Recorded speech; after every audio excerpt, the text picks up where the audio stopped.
What's up, nerds? Back with another video. This is part of the Yankee Rant section, so feel free to not, if you didn't tell by the title or the thumbnail or anything like that, Yankee fans, Yankee video, so feel free to not be involved at all. And now, we got to talk about a little bit of the overall Yankee situation we've got coming up.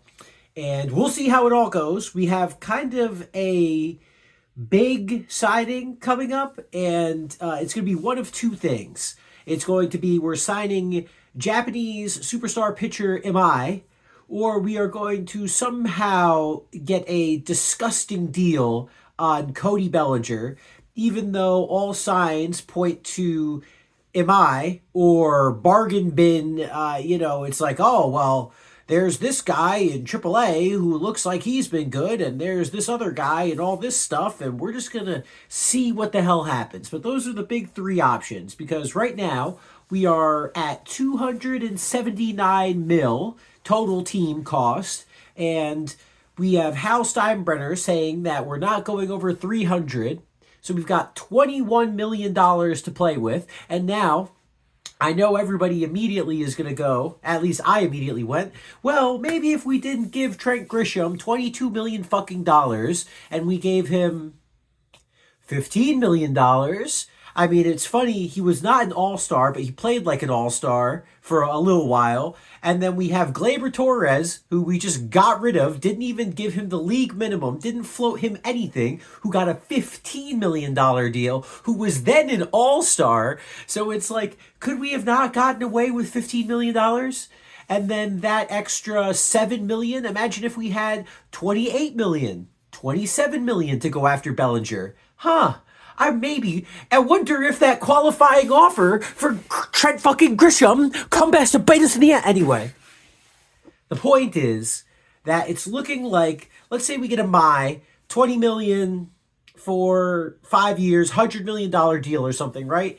And then we are at $299 million, and that's kind of like where it ends up. Or, I mean, hey, maybe this is all just a illusion, and we're gonna pay $30 million for Bellinger over the course of 6 years or something, and this was all just to bait people. I mean, that's an option, I guess. That's option number four. Or we just, again, bargain bin shopping. We keep that 20 mil in the back, and maybe we'll just end up getting somebody for a disgusting bargain. Hold on, there we go. And we'll just get something for disgusting bargains. We'll pick up people on the cheap. Who knows?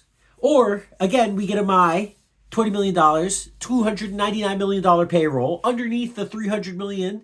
And then we just say, okay, Jason, go fucking wild. Spencer Jones, go fucking wild. We've got Judge and Wright. We've got a backup center, or we've got the main center, Grisham, with the backup Spencer Jones. And then we're just going to fucking run it. First base, Ben Rice. I mean, I love Ben Rice. Everybody likes Ben Rice. Everybody wanted Ben Rice to play. So maybe the argument is, well, everybody wanted Ben Rice to play. Well, guess what? Now Ben Rice is going to play. So what are you going to say, huh? I thought you all wanted to play Ben Rice. Maybe that'll be what it is. And we've just got Uber driver J.C. Escara as the backup catcher. Yay. And aside from that, I mean, I kind of like the infield. Jazz at second, not complaining. We got Cabrera back to pick up everything. I mean, I'm literally wearing the Cabrera necklace right fucking now. And then we've got Caballero, who should be the shortstop for the entire season. But we know that once Volpe's back, Caballero, time to get all moving, time to go back to just running the bases. And McMahon, maybe on the offensive days, we'll have... So basically, we've got McMahon for when Max Fried and Rodon is pitching, and then we've got either Cabrera or Caballero for when we need the offense on days that those guys are not pitching. Because McMahon basically makes it so that Rodon and Max Fried have the best pitching like in the universe because all of those ground balls, none of them sneak through, and so their pitching lines are all disgusting because McMahon covers up one of the biggest parts because again, obviously, I mean, you should know if you're watching the Yankee video, but those guys are ground ball pitchers, ground ball third base side, and McMahon makes it so he fields 99.9% of plays. So it covers that aspect of the game. But it's going to be interesting because right now we are in kind of this, it is currently Saturday. We've got until Wednesday for a big signing. We'll see Wednesday what the deal is, how that ends up going, who they end up signing, what ends up, how the infield lines up. But it's looking like that's pretty much going to be it. Once we find out who that is, once we find out where that goes, where our team goes, we're fucking done so. That's it. And then we're just going to run it and see what the fuck happens. And, maybe we'll have a miracle year. Maybe it'll just end up McMahon goes to the Anthony Rizzo school of hitting. Maybe he goes to the Anthony Rizzo school of leaning into a pitch. Maybe he goes to the Anthony Rizzo school of stepping up in the back or stepping up in the box, gripping up on the bat. I said this to everybody online, at least on like Yankee forums and stuff, right? And it's like, why the fuck isn't Rizzo a batting coach again? Why the fuck isn't Rizzo a coach in some way? I mean, if Rizzo doesn't want to be a coach, that's another thing, obviously. But I mean, it seems like Anthony Rizzo's game and what position he played, right? It kind of seems like that's a big fucking deal right now. I mean, imagine if Ben Rice, who is now, again, if we don't get Bellinger, possibly our first baseman forever, why the fuck don't we have one of the best first basemen in the last couple generations teaching him everything and imparting on him how all the tips and tricks? Why don't we have Rizzo, who was, again, had issues, not pretending like he didn't have issues. However, that man, when you needed him to get on base, when you needed him to pass the bat, when you needed a bloop single, when you needed something, right? Anthony Rizzo fucking got there. He leaned into a pitch. He stepped up in the box. He choked up on the bat. He changed his his swing, right? He did everything fucking possible to get on base, right?